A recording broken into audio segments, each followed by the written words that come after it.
প্রথম কার্বন নিরপেক্ষ শিশু জন্ম নিল বাংলাদেশে। মাত্র ৮ মাস বয়সী আয়ান খান রুহাবের জন্য সাতক্ষীরার বিভিন্ন স্থানে রোপণ করা হয়েছে প্রায় ৬০০টি গাছ।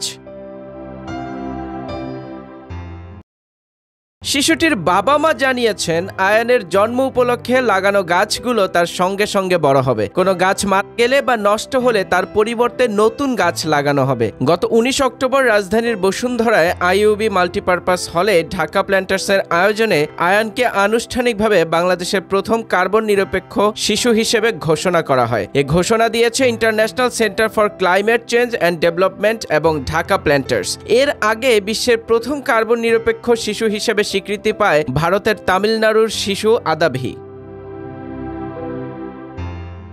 আয়ানের বাবা ইমরান রাব্বি ইন্ডিপেন্ডেন্ট ইউনিভার্সিটিতে ক্লাইমেট চেঞ্জ অ্যান্ড ডেভেলপমেন্ট বিষয়ে স্নাতকোত্তর করছেন। পাশাপাশি তিনি পরিবেশবাদী সংগঠন গ্রিনম্যানের সভাপতি হিসেবে দায়িত্বরত আছেন। তিনি জানান, বাংলাদেশে একজন মানুষ গড়ে প্রতি বছর 0.7 টন কার্বন নিঃসরণ করেন। এই পরিমাণ কার্বন শোষণের জন্য প্রয়োজন অন্তত 54টি কাঁঠাল গাছ। সেই হিসাব থেকে আয়ানের জন্য গাছ রোপণ শুরু করে তিনি প্রায় 580টির বেশি গাছ লাগান। আয়ানের মা আয়েশা আক্তার বলেন, সন্তানের প্রাকৃতিক সুরক্ষার কথা ভেবেই গাছ লাগানোর ভাবনা মাথায় এসেছে। এখানেই শেষ নয়, আরও গাছ লাগানো হবে।